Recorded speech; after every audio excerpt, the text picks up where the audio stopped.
அஸ்ஸலாமு அலைக்கும் வரஹ்மத்துல்லாஹி வபரகாத்துஹு. தினமும் ஒரு தெளிவு. ஜனாசா தொழுகையை அவசர அவசரமாக நடத்துகிறார்களே, இது சரியா? இந்த கேள்விக்கான தெளிவை இன்ஷா அல்லாஹ் இந்த பதிவில் அறிந்து கொள்வோம்.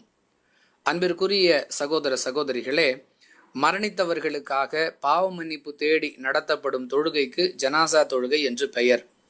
இந்த தொழுகையை எப்படி தொழ வேண்டும் என்ற வழிமுறையை அல்லாஹ் தன்னுடைய தூதர் ரசூலுல்லாஹி ஸல்லல்லாஹு அலைஹி வஸல்லம் அவர்கள் மூலமாக நமக்கு கற்றுக் கொடுத்திருக்கிறான். பெருமானார் ஸல்லல்லாஹு அலைஹி வஸல்லம் அவர்கள் எப்படி ஜனாசா தொழுகை நடத்தினார்கள் என்பதை அபு உமாமா ரதியல்லாஹு அன்ஹு அவர்கள் அறிவிக்கக்கூடிய பைஹகி எனும் நூலில் இடம்பெறும் 6750வது ஹதீஸிலிருந்தும், ஹாக்கிம் எனும் நூலில் இடம்பெறக்கூடிய 1331வது ஹதீஸிலிருந்தும் அறிந்து கொள்ளலாம்.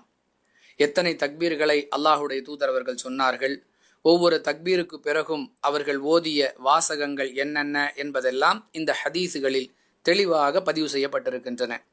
முதல் தக்பீருக்கு பிறகு சூரத்துல் ஃபாத்திஹா, இரண்டாவது தக்பீருக்கு பிறகு சலவாத்து, அதை அடுத்து வரக்கூடிய தக்பீர்களுக்கு பிறகு மரணித்தவர்களுக்காக பாவ மன்னிப்பு தேடி நபிகளார் துஆ செய்தார்கள் என்பதையெல்லாம் நாம் அறிந்து கொள்கிறோம். மரணித்தவர்களுக்காக நபிகளார் செய்த பிரார்த்தனைகளுடைய வாசகங்கள் ஹதீஸுகளில் மிக தெளிவாக பதிவு செய்யப்பட்டிருக்கின்றன.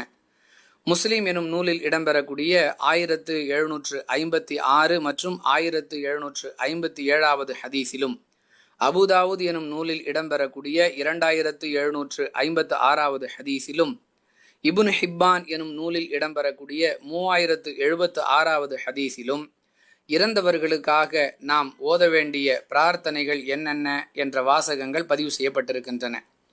அன்பானவர்களே, நபிகளார் ஓதிய இந்த பிரார்த்தனைகளை நாம் நம்முடைய ஜனாசா தொழுகைகளில் ஓத வேண்டும் என்றால் அதற்கு முறையான நேரம் கொடுக்கப்பட வேண்டும்.